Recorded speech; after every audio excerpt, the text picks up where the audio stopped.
Hello student, সহজে শেখা চ্যানেলে তোমাদের সকলকে স্বাগত। আজকে আমরা ক্লাস 8-এর একটা টেক্সট নিয়ে আলোচনা করব। আজকে আমরা আলোচনা করব লেসন 3। এটা একটা পোয়েট। তো পোয়েটের নাম দেখো, অ্যান এপ্রিল ডে, একটা এপ্রিল মাসের দিনের কথা। কে লিখেছেন? পোয়েটের নাম হলো হেনরি ওয়ার্ডসওয়ার্থ লংফেলো। তো প্রথমে আমরা পোয়েট সম্পর্কে আমরা কিছুটা পড়ব, তারপরে আমরা পোয়েমটা লাইন টু লাইন বাংলা মানে সহ দেখব। তো দেখো, Henry Wordsworth লংফেলো 1807 to 1882 was one of the most famous American poets of his day. তো কি বলেছে যে এই হেনরি ওয়ার্ডসওয়ার্থ লংফেলো ইনি 1807-এ জন্মগ্রহণ করেন এবং তার মৃত্যু হয় 1882 সালে। ইনি কে ছিলেন? ইনি ছিলেন আমেরিকার, মানে তার সময়ে বা এই সময়ে আমেরিকান কবিদের মধ্যে একজন বিখ্যাত কবি। তো Longfellow is well known for his lyric poems. তো তিনি বিখ্যাত ছিলেন, এই লংফেলো তার যে লম্বা যে সঙ্গীতধর্মী যে সমস্ত কবিতাগুলো ছিল সেইগুলোর জন্য তিনি খুব সুপরিচিত ছিল। নোটেড ফর দেয়ার মিউজিক্যালিটি, তার যে কবিতাগুলো ছিল সেগুলো একটু সঙ্গীতধর্মী ছিল। His first major poetry collection were voice of the night 1839 and ballads and other poems 1841। তার যে বিখ্যাত বা বড় বড় কবিতার যে সংগ্রহগুলো ছিল তার মধ্যে এই ভয়েস অফ দ্য নাইট, যেটা 1839 খ্রিস্টাব্দের, এবং the ballads and the other poems 1841 শেষ যেটা প্রকাশিত, এই দুটো ছিল বিখ্যাত। The present text is a part of Longfellow's poem of the same name.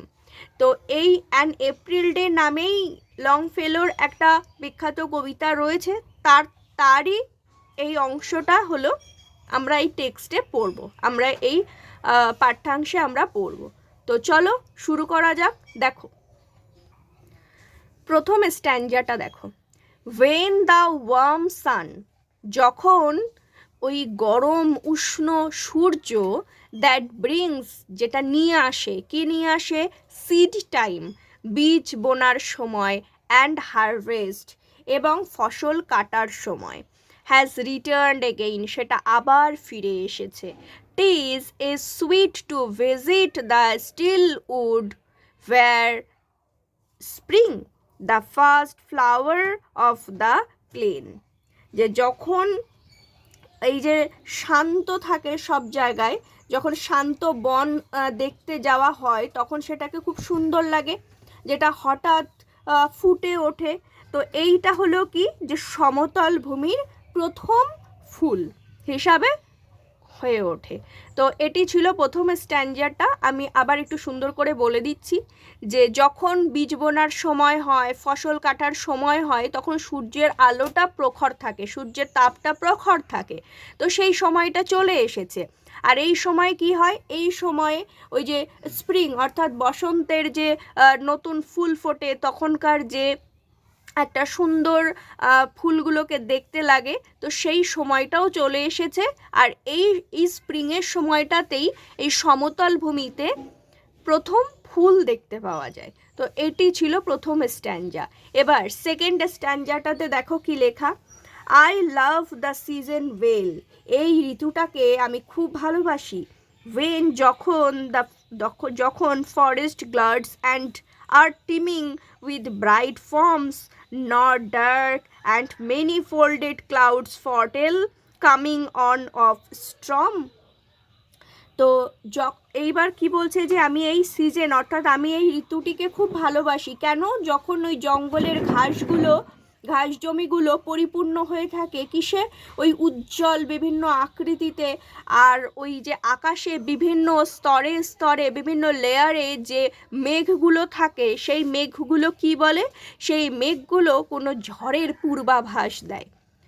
তো এবার এই লাইনটা, এই স্ট্যান্জাটাতে কি বলেছে? যে কবি সেই ঋতুটাকে ভালোবাসে যে ঋতুতে কি হয়, যে ঋতুতে ঘাস জমিগুলো পুরো পরিপূর্ণ থাকে এবং আকাশ সে যে সমস্ত মেঘগুলো থাকে সেই মেঘগুলো যে ঝড়ের যে আগমন বা পূর্বাভাস দেয় না, সেই সময়টাকে সে ভালোবাসে। তো তার পরের স্ট্যাঞ্জাটা দেখো, এবার থার্ড প্যারাটা আমরা পড়বো। দেখো, from the earths loosen mould the sapling, sapling মানে হলো চারা গাছ, একদম যে সদ্য যে চারা গাছগুলো সেগুলোকে বলা হয় sapling, drew its substance and thrives though stricken to the heart with winter cold the drooping tree revives. তো এই তৃতীয় প্যারাটাতে কি বলছে দেখো, যে পৃথিবীর ওই যে নরম যে উর্বর যে জমিগুলো থাকে সেই জমিগুলো থেকে কি করে, এই যে চারা গাছগুলো, এই চারা গাছগুলো তাদের নিজেদের খাদ্যের প্রয়োজনীয় রসটুকু টেনে নেয় এই উর্বর জমি থেকে। তারা এই যে শীতে যে তীব্র হাওয়া থাকে সেই হাওয়াগুলো বা শীতের যে ঠান্ডা থাকে সেই ঠান্ডাগুলো তারা ঠান্ডার যে আঘাতগুলো তারা সহ্য করে। এই সময়টা তারা সেই ঠান্ডায় আঘাতে ঝুঁকে পড়া গাছগুলো সুন্দর করে নতুন করে আবার জেগে ওঠে, এই কথাটা বলেছে এখানে। তো এই পুরো স্ট্যাঞ্জাটার মানেটা কীরকম হচ্ছে দেখো, যে শীতকালে গাছগুলো সহজে বাড়ে না, শীতের ঠান্ডাতে গাছগুলো সদ্য ঝুঁকে ঝুঁকে পড়ে ঠান্ডা হাওয়াতে। হঠাৎ করে স্প্রিংয়ের আগমনে কি হয়, ওই গাছগুলো মাটি থেকে উর্বর জমি থেকে তাদের প্রয়োজনীয় খাদ্য সংগ্রহ করে এবং আস্তে আস্তে সতেজ হয়ে ওঠে। তো এটি ছিল তৃতীয় স্ট্যাঞ্জাটা। এবার আমরা ফোর্থ স্ট্যাঞ্জাটা দেখব। দেখো, the softly warbled song comes from the pleasant woods and colored wings glance quick in the bright sun and moves along the forest opening. তো কি বলছে, এই যে নরম মিষ্টি সুরে সামান্য গলা কাঁপিয়ে যে সমস্ত গানগুলো ভেসে আসে এই সুন্দরবন থেকে, এবং এবং এবং কি বলছে, যে রঙিন ডানাগুলি ঝলকে দেওয়া উজ্জ্বল রোদে যা এগিয়ে আসে ওই জঙ্গলের ফাঁকা জায়গাগুলো থেকে। এখানে কি বলেছে, যে এই স্প্রিংয়ের সময় গাছে নতুন পাতা আসে, সেই পাতাগুলো খুবই কালারফুল থাকে এবং এই পাতা ফুলে অনেক ধরনের পতঙ্গ আসে যেগুলো খুব কালারফুল থাকে এবং তারা সুন্দর করে নিজেদের আনন্দ প্রকাশ করে। তো সেইটাই এই স্ট্যাঞ্জাটাতে ফুটিয়ে তুলেছে।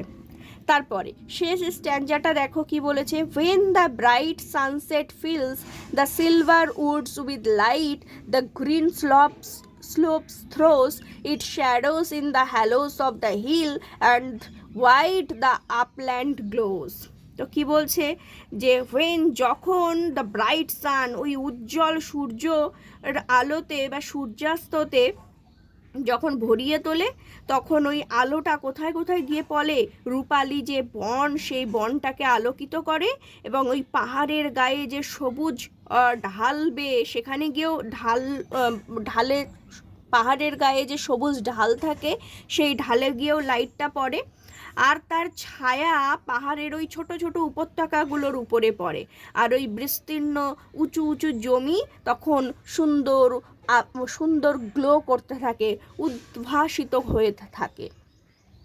তো শেষের প্যারাতে কি বলেছে, যে যখন এতক্ষণ তো আমরা সূর্যাস্ত হলে কি হয় সেটা পড়ছিলাম, তো শেষ স্ট্যাঞ্জাটা কি বলেছে, যে যখন সূর্যাস্ত হয় তখন ওই সূর্যের আলোটা কোথায় কোথায় গিয়ে পড়ে, ওই বনের মধ্যে গিয়ে পড়ে, ওই যে পাহাড়ের গায়ে যে সবুজ ছোট ছোট ঘাসগুলো জন্মায় সেই পাহাড়ের ঢালে গিয়ে পড়ে, আর ওই পাহাড়ের যে ছায়া সেই ছায়াটা কোথায় গিয়ে পড়ে, ওই যে ছোট ছোট যে উপত্যকাগুলো থাকে এবং বিস্তীর্ণ যে উঁচু জমিগুলো থাকে সেই জমির উপরে পড়ে এবং সেটা সুন্দর গ্লো করতে থাকে, আলোকিত করতে থাকে।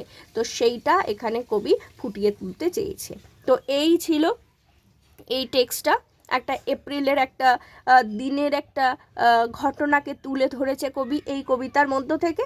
তো এখানে আমরা টেক্সটটা পড়লাম, এরপরে আমি এই টেক্সট রিলেটেড যত কোয়েশ্চেন আনসার আছে এবং গ্রামার পোর্শন আছে সেগুলো আমি করিয়ে দেব।